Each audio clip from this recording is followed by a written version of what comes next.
자, 그러면 이제 지식 이해 측면을 이제 볼게요. 자, 여기 보면 역사과 목표로서 지식 이해란 역사의 기본인 사실, 개념, 일반화 등을 기억하고 이해하는 것이다. 그건 단순한 암기가 아니라 그런 내용의 의미나 성격을 올바르게 파악하는 걸 의미한다. 이렇게 이제 정의 내고 있고요. 그래서 이제 여기 역사학에서 뭐 지식 관련된 내용도 있으니까 쭉 보시고 그냥 쭉쭉 넘어가 기능을 볼게요. 그래서 이 기능 보면 여러 가지 기능이 있어요. 여기 보면 이제 역사 교육에서 기능의 중요성 있고 구체적 학습 능력 신장과 관련된 기능 이렇게 있고 고차적인 이제 사고 능력과 관련된 기능 이렇게 있고요. 그다음에 상상 이해에 관련된 기능인데 요거는 이제 역사과가 다른 교과 달리 가지고 있는 기능을 얘기하죠. 예. 그래서 이제 이런 것도 있고요. 그다음 의사결정과 관련된 기능 있어요. 의사결정과 관련된 기능. 요거 관련돼 갖고 예전에 시험문이 나왔어요. 그래 갖고 그때 이제 그 노총에 석영천도 운동 관련돼 갖고 한번 시험 문제 나왔거든요. 요것만 한번 읽어 볼게요. 자, 의사결정도 오늘날 시민교육의 일환으로 역사교육에서 고려돼야 할 목표이다. 그래서 이제 역사적 사건을 전개를 보면 사람들이 의사결정을 통해 문제 해결을 도달하는 과정을 알 수 있는데 이러한 방법들은 오늘의 우리가 직면한 해결할 문제를 해결하는 데 그대로 활용할 수 있기 때문이다. 그래야 7차 세계사 교육 과정에서 교과 목표 중에 역사적 사건의 전개에 나타난 의사결정을 분석하고 이를 또 현대사의 문제를 해결하는 데 적용한다. 이렇게 했는데 이 의사결정 과정을 이제 관련된 용어는 그 22년 개정교육 과정에도 자주 나오는 거든요. 네. 그래서 좀 암기해 두세요. 그래서 여기 보면 이제 그 의사결정 과정의 이제 목표 상세 부분인데 요거 예전에 한번 의천 그 묘총 관련된 내용 있죠. 묘총의 석영천도 운동 관련돼 갖고 한번 이제 엽서를 물어봤는데 의사결정의 요하는 문제를 인식하기, 문제를 분석하기, 가능한 해안의 대안들을 확인하기, 그다음에 가능한 행위 대안에 대해서 장기 단기적 결과를 예상하기, 결정한 바를 실행한 전략들을 선택하고 발전하기, 그다음에 결정에 수행된 문제 해결에 그 전략을 적용하기 뭐 이렇게 이제 있고요. 자, 그다음에 이제 역사 기능의 목표의 상세화가 있어요. 그 예전에 한번 그 01년 뭐 03년인가 그때 한번 시험 문제 나왔던 거거든요. 그래서 요거 한번 볼게요. 자, 역사 기능의 목표 상세화는 뭐와 관련된 거냐면 보통 우리가 이제 행위 동사를 쓰는 거 있죠? 예. 요거와 관련된 건데 요거는 이제 뒤에 좀 자세히 돼 있어요. 105 페이지 볼게요. 자, 여기 이제 그 역사 목표 위기화 다음에 그다음에 105 페이지에 상세화가 나오거든요. 예. 자, 이 상세화는 뭐냐면 우리가 이제 그 목표 모형에서 이제 그 행위 동사 쓸 때 보통 이제 내용 플러스 뭘 쓰죠? 행위 동사를 쓰죠. 그래서 프랑스 대혁명을 설명할 수 있다. 목표 모형이에요. 목표 중심 교육 과정에서. 그러면 여기에서 프랑스 대혁명은 내용이 되는 거고요.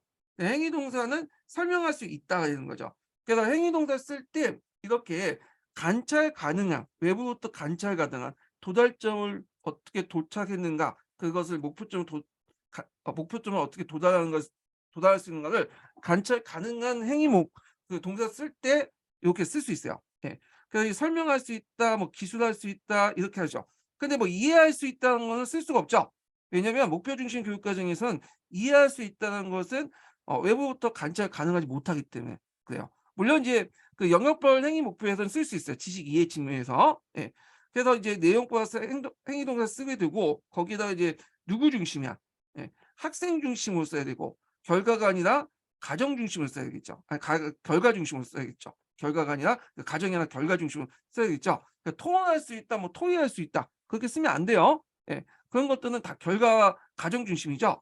그래서 이런 원칙에 입각해서 이제 하는 게 역사 교육의 목표 상세한데 여기 보시면 행위 동사를 좀 보시면 되거든요. 자, 여기 일반적 수업 목표는 이해한다라는 거죠. 역사에서 이해한다는 말은 여기에 쓰면 안 돼. 여기서는 그래서 이제 여기에서는 목표 중심 교육에서는 이거는 관찰 가능하지 못하죠. 외부에서. 근데 명세적 수용 목표에서는 관찰 가능한 걸 써야 돼요. 행위 동사를 보면 내용 플러스 행위 동사가 인제 있고 그다음에 여기 보시면 그 확인한다, 기술한다, 열거한다, 관련 짓는다. 외부로부터 관찰 가능하죠. 예. 도달점을 도착했는지 아닌지 어느 정도 도달점에 도착했는지 알 수 있잖아. 그 내용 플러스 그다음에 행위 동사를 할 때 이렇게 관찰 가능한 행위 동사를 써야 된다. 이게 인제 뭐냐면 명세적 수업 목표예요. 그래서 이 명세적 수업 목표 관련돼 갖고 03년도인가 01년도인가 그때 한두 번 나왔어요. 예.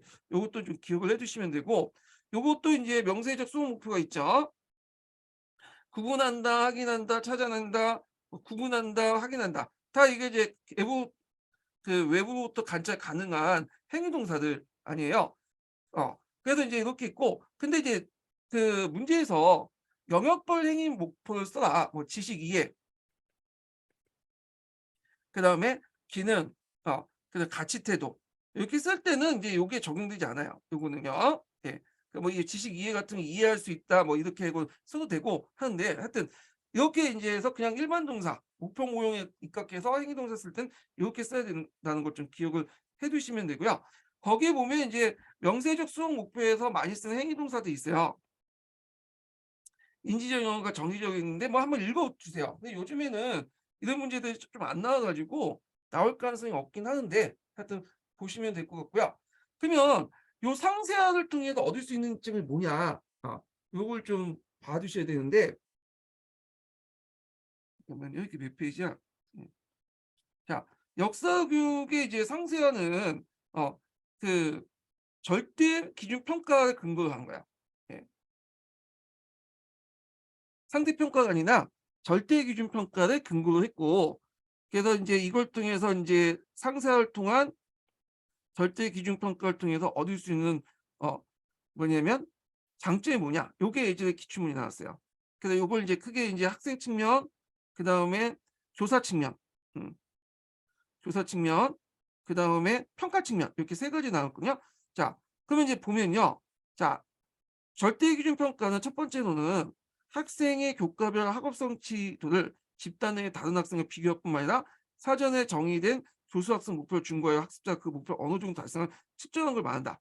그러므로 그 절대 기준 평가를 위해서 수업이나 평가의 그 실제 기준이나 지침에 역할할 수 있는 교육표 상세할 필요가 있다 하면서 이게 쭉 있는데 잠깐만. 음. 그래서 상세와 관련된 내용이 있는데요. 잠깐만요.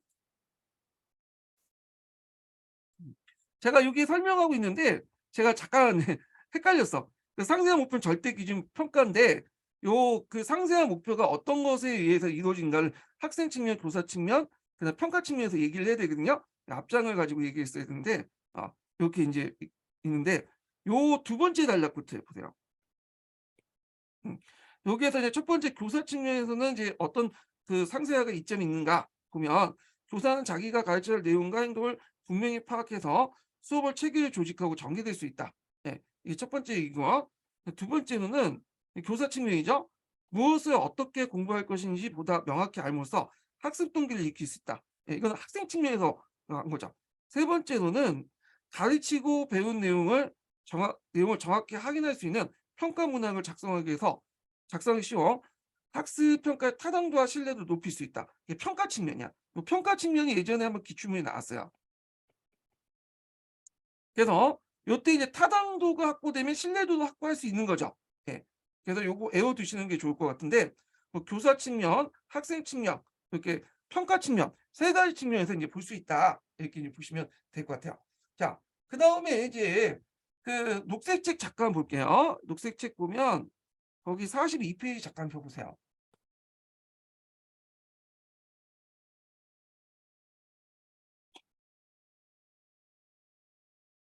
자 여기 보면 이제 행동 목표도 있어요, 역사학습에. 그래서 여기는 이제 나오는 게 뭐냐면 그 영역별 행동 목표를 얘기하는 거예요. 그래서 우리가 알고 있는 지식 이해, 기능, 뭐 가치 태도 이렇게 있는데 예문들이 쭉 있거든요. 여기 쭉 보시면 예문들이 잠깐만요. 여기 앞부분에 있네요. 그러니까 이제 행동 목표는 여기 있고 뒤에 부분에 있네. 영역별 목표. 제가 잘못 다시 얘기할게요. 영역별 목표 여기 있어요. 그래서 그 영역별 목표는 행동주의 심리학이 아니라 여기는 그 인지주의 심리학에 가까운 영역별 목표를 얘기해요. 예. 앞에 얘기가 아니라 여기를 가지고 보시면 되는데 대개 이제 지도서 보시면 대개 이제 그 교육 목표들이 쭉 나와 있죠. 예.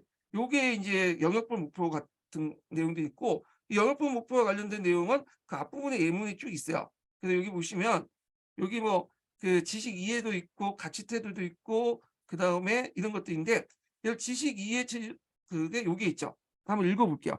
보통 시험 문제에 나온 지식 이해 측면의 영역별 목표들이 나오거든요.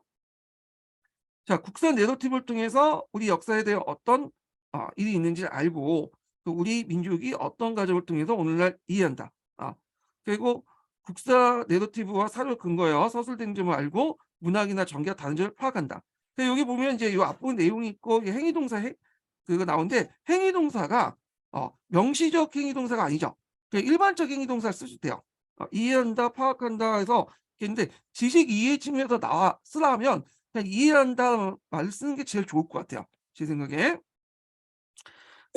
그다음에 여기에도 인제 그 있고 기능 측면에서 인제 보면요. 이 기능 측면에 인제 보면 주변에 남아 있는 유명한 유적의 역사적 사물을 이해한다. 이렇게 인제 이게 기능 측면인데 요거보다는 잠깐 이렇게 보면 요게 설명을 한다. 예.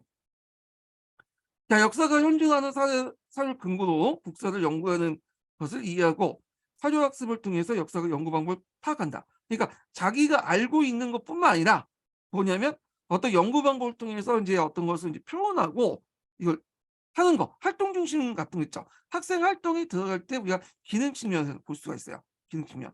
그다음에 이제 여기 보면 이제 가치 태도 관련된 내용이 있죠. 뭐 자세를 가진다, 뭐 이런 걸 쓰시면 돼요. 여기 보면 자, 우리 역사가 등장한 인물의 행적을 통해 올바른 행동을 신중하고 사려 깊은 판단이 필요함을 하며 나라의 발전을 기여하는 자세를 가진다. 태도를 갖춘다. 이렇게 쓰시면 돼요. 근데 가치 태도 관련된 내용은 시험 문제에 나오지는 않을 것 같고 지금까지 이제 지식 이해 측면에서 좀 나왔기 때문에 지식 이해 측면에서 이제 좀 파악을 해 두시면 돼요. 그래서 여기 나와 있는 예문들을 잘 고려해 가지고 답안을 구성을 하면 될 것 같아요. 요 부분은. 예. 그다음에 녹색책에 잠깐 보면 44 페이지에 보면요. 제가 이제 보충 자료에도 인제 적어 놓긴 했는데 44 페이지에 보면 구형 목표가 있어요. 구형 목표. 예.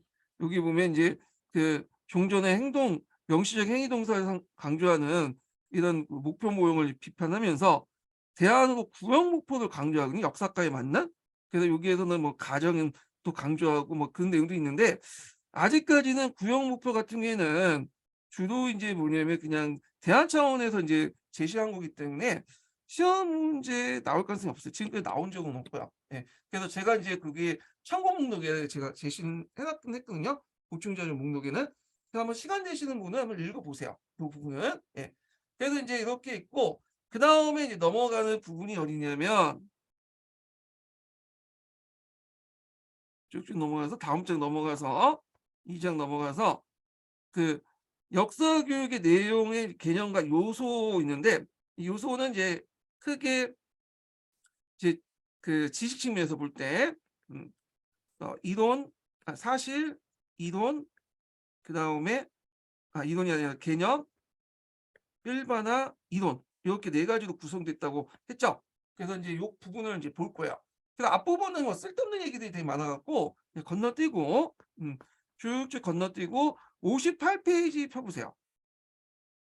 요게 이제 역사교육 내용 요소 중에 인제 역사적 지식, 역사적 사고, 역사적 태도인데 그중에 역사적 지식만 파악을 해 두시면 되고 사실은 제껴 두고 개념하고 일반화 요게 기출문제 나왔거든요. 그래서 여기에 초점을 맞춰서 좀 보시면 되고 그다음에 이론은 지금까지 시험 문제 나오진 않았지만 한번 나올 가능성이 좀 있기 때문에 한번 그거는 강독을 해 볼 거예요. 예. 그렇게 이제 보시면 되고요. 자, 그러면 사실 건너뛰고 본인 개념으로 넘어가죠, 개념.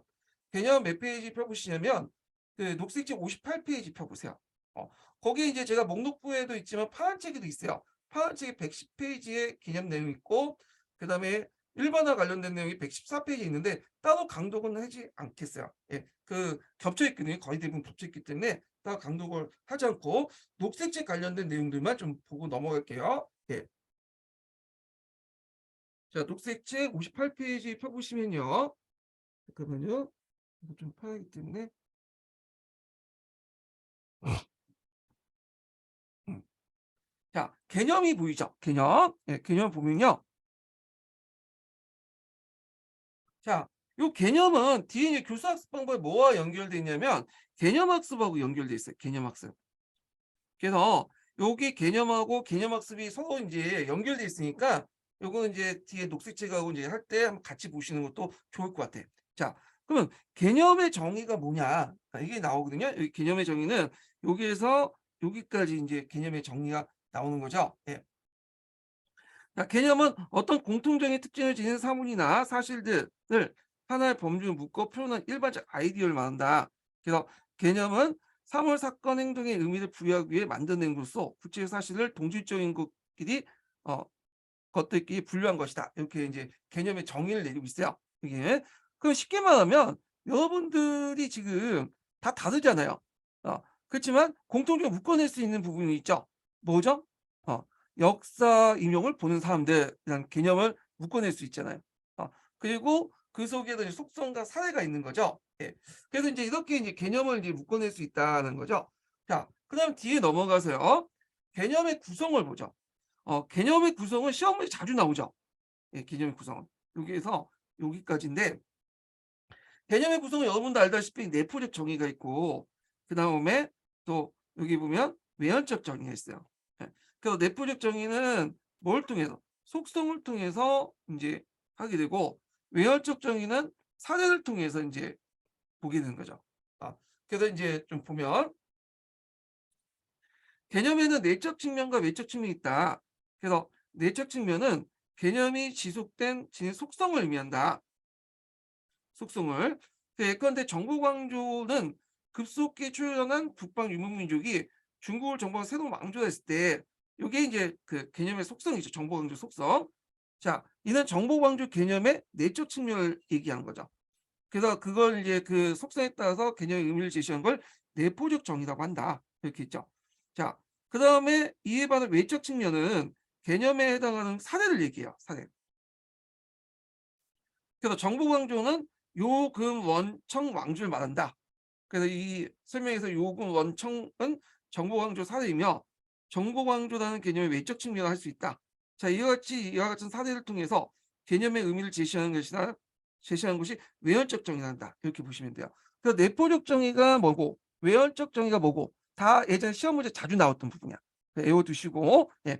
그리고 여기 나오는 이제 녹색책이나 파란책이나 사례들 있잖아요. 사례는 그 자체가 또 시험 문제 나올 수가 있어요. 예. 그래서 기출문제 분석을 해보시면 알겠지만 기존에 이제 역교원 관련된 그 책 중에 사례들이 있어요. 뭐 쉽게 설명해서 사례를 제시했는데 요게 은근히 좀 나오긴 나오더라고요. 좀 가끔마다. 그러니까 사례를 좀 눈에 발려두시는 것도 좀 좋을 것 같아. 예. 그다음에 개념의 활용성은 여러 가지다. 이렇게 해서 이제 세 번째 단락이죠. 이게 개념의 활용성 관련된 내용도 있는데 요게 이제 그 개념 학습의 활용성도 연결돼 있어요. 어떤 사람은 이제 개념 학습하고 개념 학습이 다른 거 아니냐 이렇게 하신 분인데 동일해요.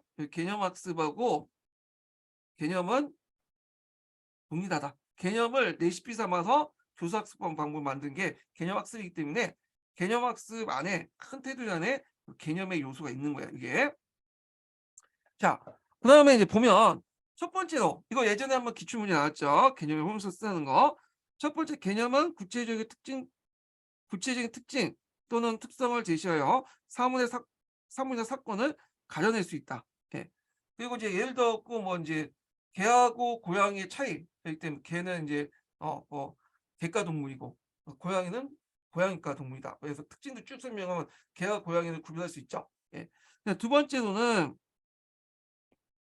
개념은 여러 특수한 사실들이나 그다음에 아이디어를 조직하고 통합하는 데 유효하다. 그래서 특수한 사례들은 학습자의 인지 구조에 직접 관련짓기 어려우나 그걸 포괄하는 개념 속에 기존의 지식이나 더욱 쉽게 관련질 수 있다. 이렇게 있죠. 그래서 예를 들어 갖고 이제 뭐 프랑스 대혁명, 그다음에 2월 혁명, 7월 혁명 등등을 이제 자유주의 혁명, 민족주의 혁명 이런 개념 속에 이렇게 딱 묶어두면 이건 그 밑에 있는 그 사건들을 쉽게 이해할 수 있잖아요. 예. 이런 거와 연결돼서 보시면 될 것 같아요. 예. 그다음에 이제 3번을 보면 3번을 보면요.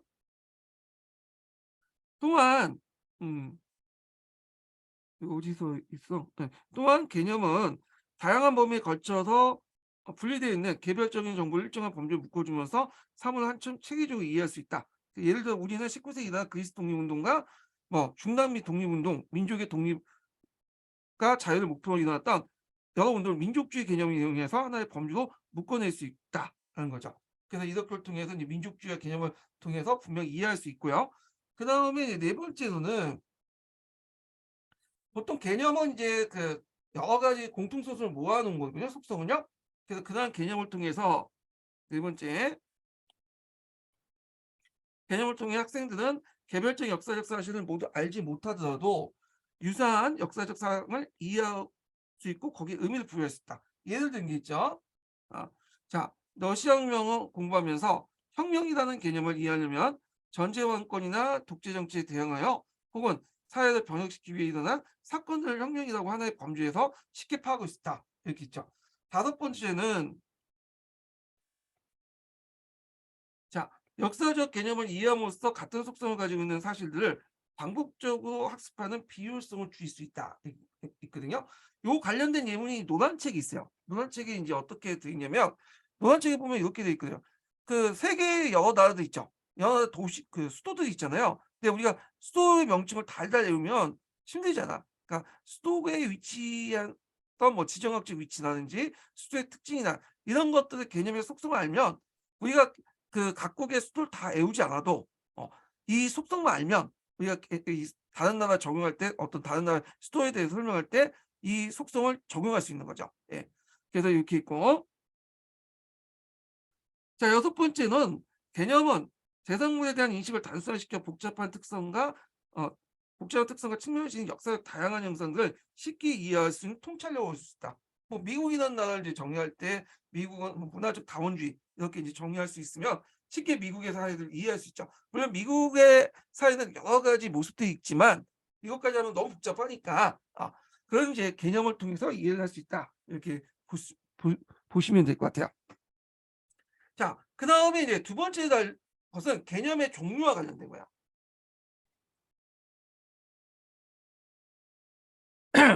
자, 개념의 종류를 보면요. 자, 여기에서 이제 첫 번째 개념의 종류가 쭉 나왔는데 역사 교육의 개념은 교과 지식의 구조를 잘 보여준 기본 개념과 그다음 상호 관련된 역사 개념의 복합적인 조직 개념으로 나눌 수 있다. 예. 예를 들어서 이제 혁명이 이제 있죠. 혁명. 혁명이라는 것은 기본 개념은 혁명 이념, 혁명 집단, 혁명 가정, 신석기 혁명, 민주혁명, 교통혁명 같은 조직 개념이다. 그러니까 이제 요 앞부분은 기본 개념이 되는 거고 여기는 이제 다른 거와 결합되면서 어 한 것은 조직 개념이라 볼 수 있다. 이렇게 이제 분류할 수 있고요. 예. 그래서 이제 보면 자 역사학습에서 적절한 역사 개념을 축소하고 그걸 구체적 내용 선정 연결된다면 기본 개념은 전 학년에 거쳐서 배울 공통 요소가 되며 조직 개념은 학년에 따라서 교육 내용을 을 유용하게 적용될 수 있다. 그래서 혁명이라는 것은 일종의 이제 초등학교, 중학교, 고등학교 다 배운 개념이죠. 그런데 이제 예를 들어 갖고 이제 중학교 때는 2학년 때는 신석기 혁명을 배우고 그다음에 자 중학교 3학년 때는 민족혁명, 교통혁명을 배우고 이렇게 인제 교육 내용에 따라서 인제 조직 개념이 배열될 수 있는 거죠. 예. 그리고 그래서 기본 개념은 모든 그 학력에 반복적으로 인제 다뤄지는데 대체 추상적이고 복잡한 개념을 익힐수록 단순한 개념의 특수 사실을 이해하는 능력이 커진다.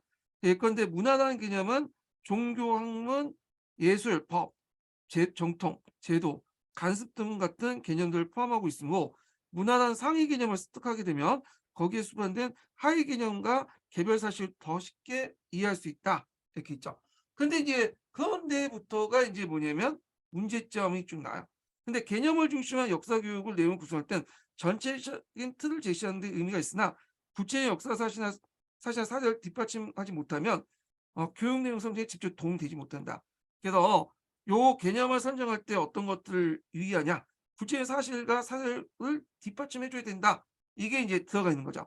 따라서 거시적인 측면에서 역사 교육을 삼을 주요 역사 개념을 도출한 후에 구체적 사안을 보완할 필요가 있다. 그래서 기본 개념의 축출 외에도 개념의 구체적 사례들, 개념의 내용의 시대적 변화, 그리고 다른 개념과의 연관관계를 추가되어야 교육 내용이 유용하게 할 수 있다. 이렇게 있죠. 예.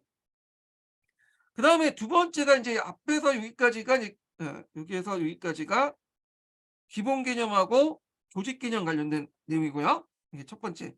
예. 그래서 두 번째 이제 개념의 종류가 나와요.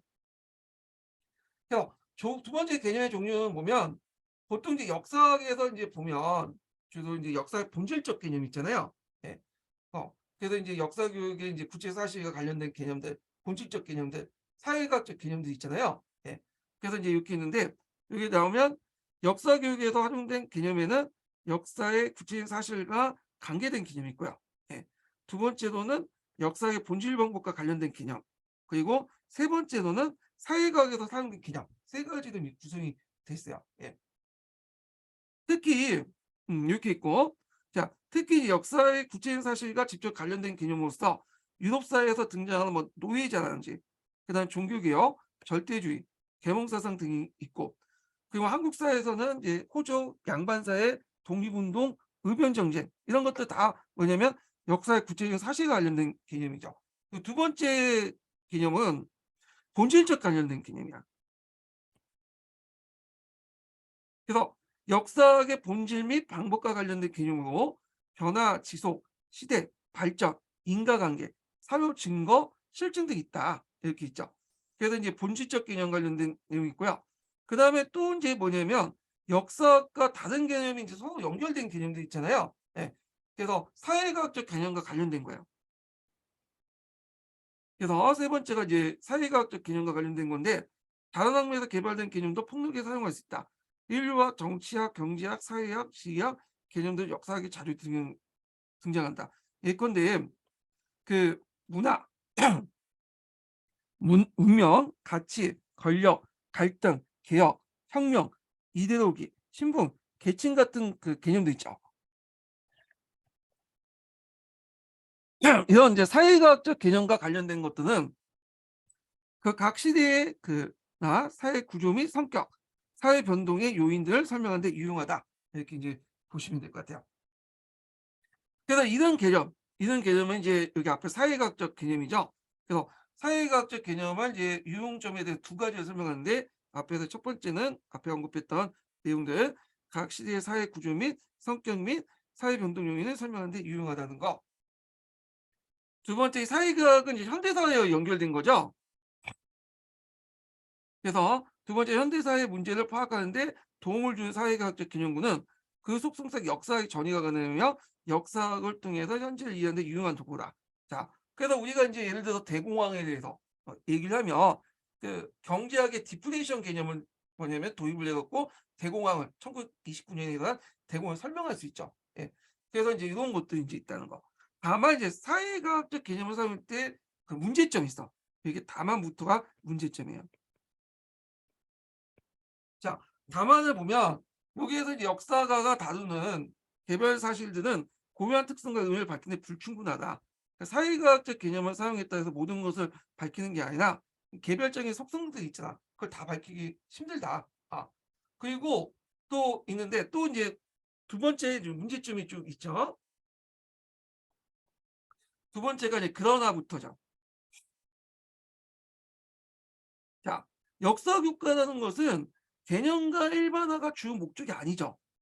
역사 사실을 중요 목적이잖아요. 근데 이제 개념과 일반을 너무 강조하다 보니까 어떤 문제점이 있냐면 이게 뭐냐면 본말이 전도되는 거야. 그래서 예를 들어서 프랑스 혁명, 러시아 혁명을 이제 가리킬 때 혁명이라는 개념은 프랑스 혁명과 러시아 혁명을 이해하기 위한 도구잖아. 근데 그 학습 목표가 혁명 개념을 아는 데가 초점을 맞추는 거죠. 이게 이제 본말이 전도되는 거야. 예. 그래서 이제 여기 두 번째는 역사교육 내용은 사회개혁적 개념의 일반화가 아니며 과거 사실만 구성된 것이 아니다. 다만 역사를 이해하는 수단이다. 그래서 두 번째 문제점은 뭐냐면 그 사회과학적 개념을 도입을 할 경우에 이건 뭐 일반적 개념도 다 포함되어 있지만 개념에 초점을 맞춰가지고 수업을 할 수 있다. 그렇지만 역사 수업 같은 경우에는 그 개념이 중요한 게 아니라 역사적 사례가 중요한 거죠. 예, 요걸 좀 뭐냐면 그 유의점, 문제점을 볼 수가 있죠. 기존 개념을 강조할 수 있다. 예. 자, 그다음 일반화를 보죠. 일반화. 자, 일반화는 이제 정의를 볼게요. 일반화 정의.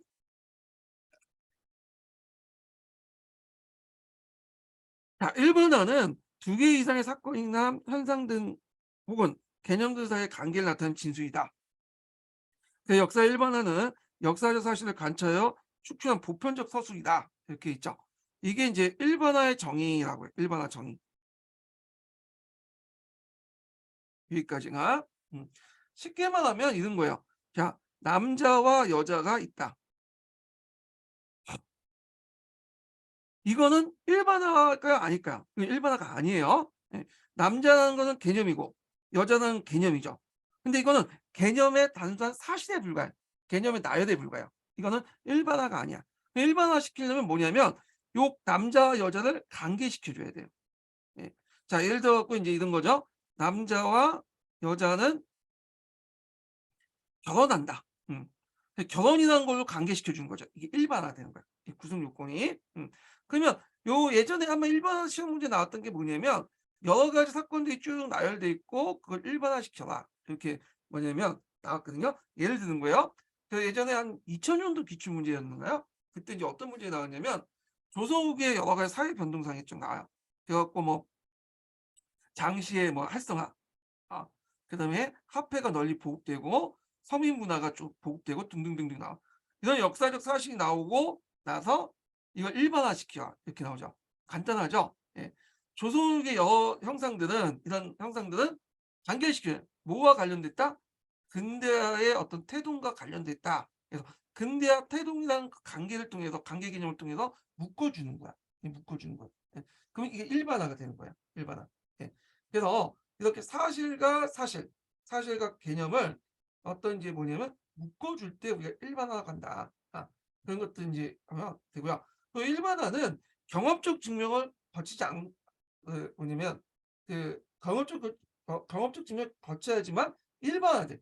그런 것은 이제 그 경험적 증명을 거치지 않으면 일반화 될 수가 없어요. 그게 나왔는데 자, 일반화의 서술 그 자체는 추상적인 것이지만 구체 사실이 수반되지 않은 일반화는 일반 경험적 측면을 거치지 않을 때 일반화할 수 없다. 자, 그래서 관계에 지어지고 그 경험적 그 뭐냐면 사실을 검증을 해줘야 되는데 예를 들어서 이제 조선 후기 때 근대 태동 이런 추상적인 일반화가 있단 말이에요. 그러면 그 일반화를 관련된 어떤 서민문화 발달이나 장시의 복이라든지 화폐 복 등등이 없으면 그건 일반화될 수가 없는 거죠. 그래서 일반화되면 경험적 증명이 꼭 있어야 된다라는 거죠. 조건으로서. 근데 일반화의 조건 관련된 내용이죠. 자, 그다음 일반화의 종류가 나와 있어요. 일반화 종류는 여기에서 여기까지인데 요거는 예전에 기출문제 나왔던 거야. 객관식 기출문제 나왔던 거거든요. 일반화의 종류와 관련된 내용인데 한번 보면요.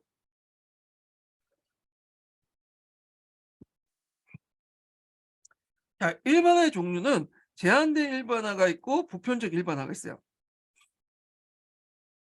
그래서 이제 보면 일반화는 높은 차원의 보편성을 지닌 추상적인 것도 있고 범위가 좁고 차원이 낮아 쉽게 이해할 수 있는 구체적인 내용도 있다.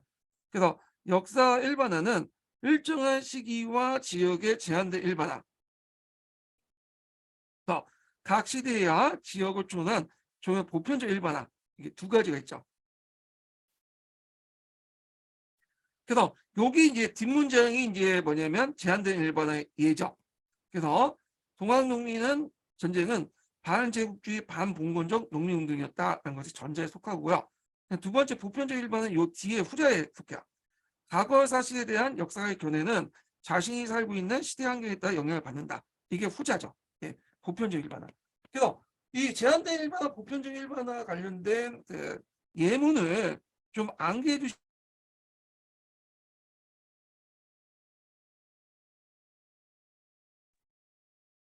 잠깐만. 여기 잠깐만요. 지금 중단이 됐거든요. 갑자기 얘가 나갔네. 잠깐만요. 좀 확인할 게 있어 갖고. 그 어디까지 나간 거야 근데? 강의 도중에 줌이 나갔거든요.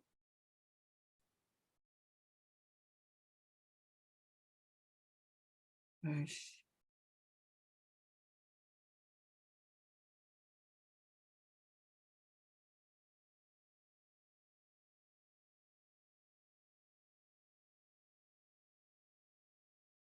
잠깐만 여기에 강의 도중 지금 들리시죠? 예. 들리면 저 카톡방에 좀 올려주실래요? 일단 제가 다시 시작할게요. 어디에서 끊어질지는 모르겠는데 잠깐만요. 채팅방. 아 그래요? 예. 좀 다시 시작하겠습니다. 이 갑자기 강의 도중에 이 상태가 불안정해 갖고 꺼질 뻔했네. 지금 제가 녹화가 어떻게 진행될지 모르겠는데 일단은 다시 시작할게요. 그 일반화 종류부터 다시 시작할게요. 예.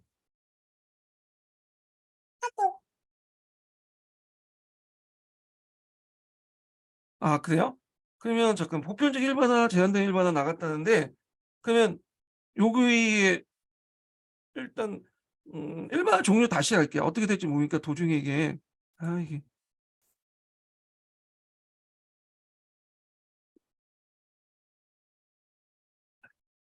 갑자기 당황스럽네요.